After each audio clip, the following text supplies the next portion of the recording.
Hello, good morning students, welcome to my channel.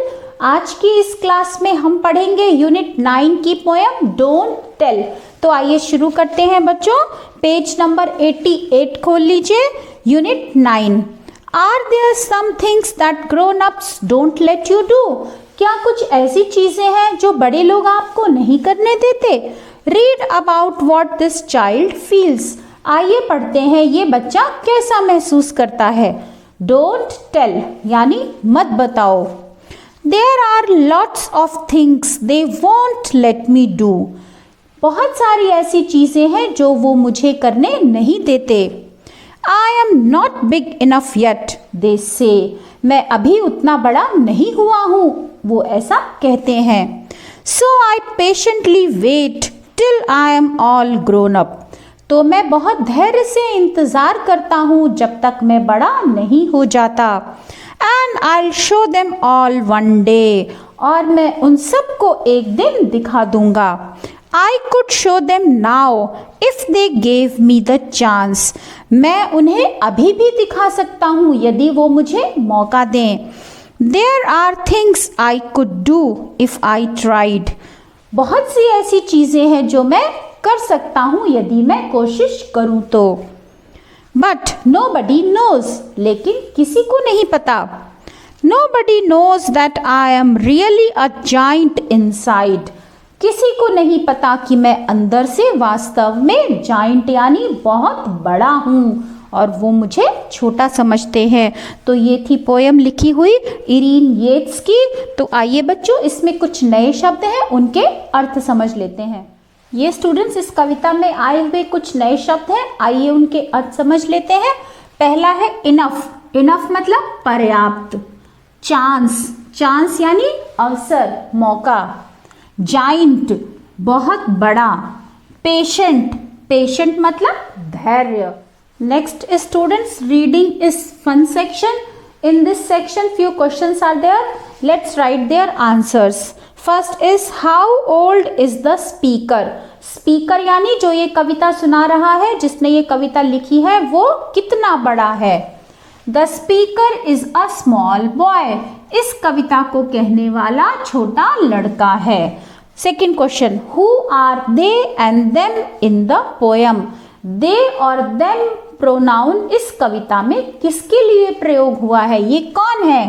In the poem they and them refers to the parents of the child. कविता में they और them बच्चे के माता पिता के लिए कहा गया है। Question number 3, what is the secret the speaker is hiding? वो कौन सी सीक्रेट है, वो कौन सा रहस्य है जो स्पीकर छुपा रहा है? उत्तर क्या है?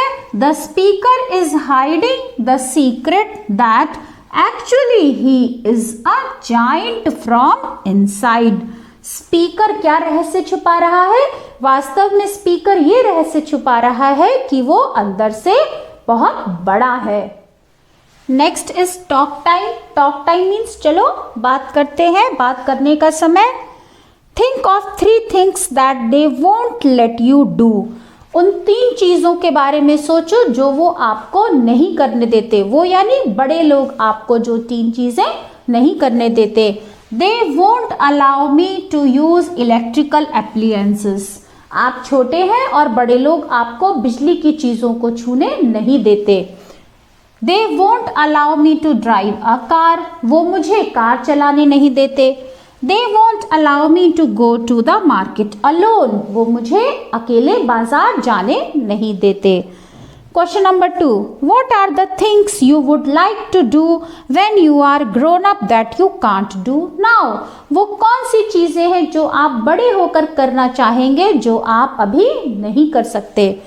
I would like to drive a car, go on trips with my friends and go for shopping alone. मैं बड़ा होकर क्या करना चाहूँगा? कार चलाना चाहूँगा, ट्रिप्स पर यानी पिकनिक पर अपने दोस्तों के साथ घूमने जाना चाहूँगा और अकेले शॉपिंग करने जाना चाहूँगा जब मैं बड़ा हो जाऊँगा। नेक्स्ट एक्सरसाइज है वर्ड बिल्डिंग। वर्ड बिल्डिंग यानी नए शब्द बनाना। Using the letters of the given word make 3 words, 1 is done for you. ऊपर कुछ वर्ड्स दिए हैं, आपको उनके लेटर्स को यूज करके नए 3 शब्द बनाना है। प्रत्येक वर्ड से 3-3 शब्द बनाना है।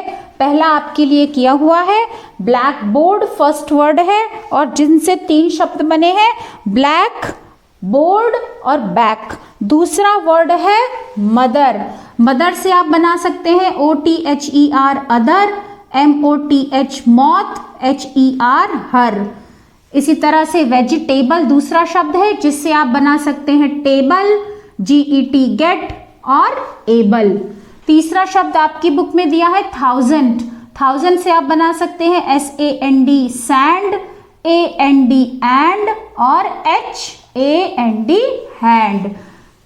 अगला शब्द है हेलीकॉप्टर। हेलीकॉप्टर से बना सकते हैं help, PET pet, PILOT pilot. Word building का सेकेंड क्वेश्चन है look at these words in the poem. Poem में ये वर्ड्स यूज हुए हैं don't, I'm, I'll. Here are their full forms. इनकी फुल फॉर्म है डोंट की do not, I am and then I will. Now students आपके लिए exercise है। Now right the full forms of the following words. आपको इन words की full forms लिखनी है। तो पहला है कांट, इसकी फुल फॉर्म हो गई कांट, कैन, नॉट। दूसरा वर्ड है इट्स, इसकी फुल फॉर्म हो गई इट, इज। फिर है इजंट, इज नॉट। नेक्स्ट है व्हाट्स, इसकी फुल फॉर्म हो गई what is. That's, that is. इसको कॉन्ट्रैक्शंस भी कहते हैं स्टूडेंट्स। वर्ड्स को शॉर्ट में लिखना। Make sentences using the following.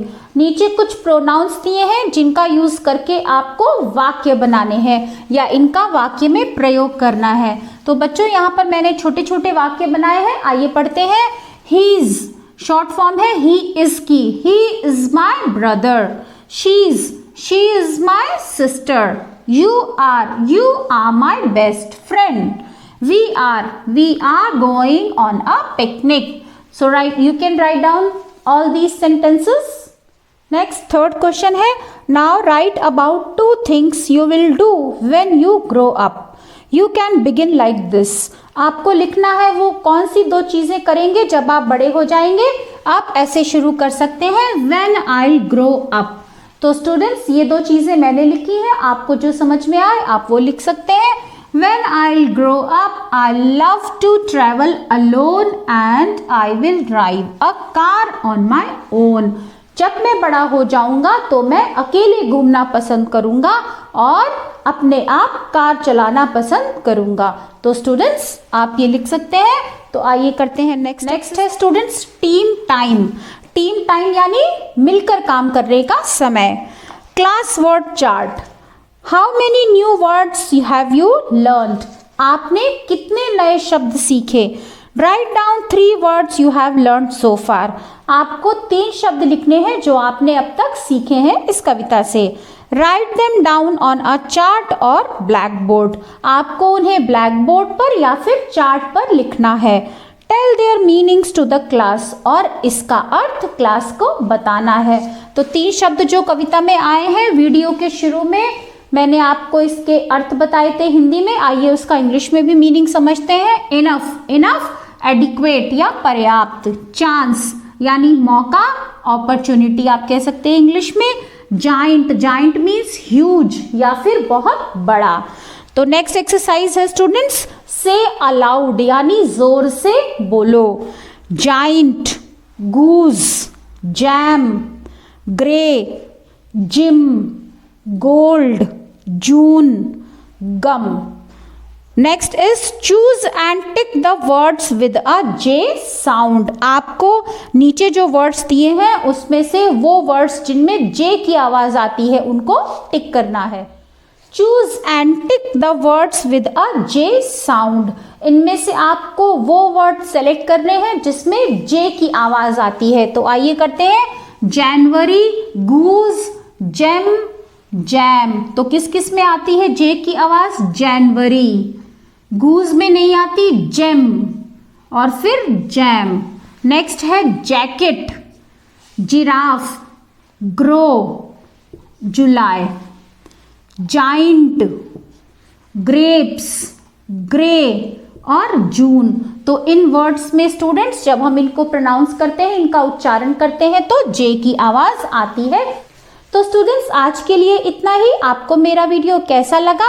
यदि आपको अच्छा लगा हो तो लाइक बटन को प्रेस कीजिए। आप मुझे अपने विचार कमेंट सेक्शन में लिखकर भेज सकते हैं और मेरे चैनल को सब्सक्राइब करना मत भूलिए। तो आज के लिए इतना ही, फिर मिलेंगे एक दूसरे वीडियो के साथ। तब तक के लिए बाय बाय।